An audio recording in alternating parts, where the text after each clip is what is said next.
Alles, was ich über das Leben weiß, habe ich im Schlagzeug gelernt. Und so wie ich spiele, so lebe ich. Kraftvoll und präzise. Damit sich meine Perfektion entfalten kann, brauche ich das passende Werkzeug, das richtige Schlagzeug und einen Porsche Cayenne Turbo Coupé. Denn erst wenn Gefühl und Technik im Einklang sind, aus Mensch und Maschine eine Einheit wird, fühle ich mich lebendig.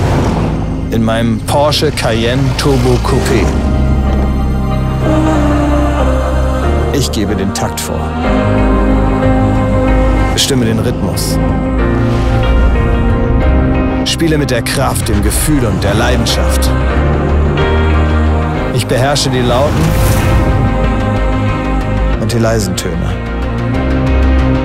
Denn ich bin der Interpret meines Lebens.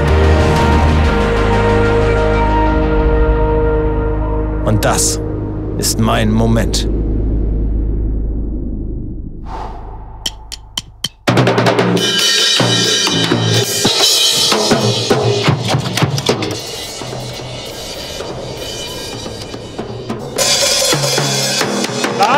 Lars! Hä? Du hast doch gesagt, dass du gut Schlagzeug spielen kannst. Nee, habe ich nicht gesagt. Ich habe nie gesagt, dass ich gut Schlagzeug spielen kann. Ich habe gesagt, ich spiele gerne Schlagzeug. Das habe ich gesagt. Stimmt ja auch.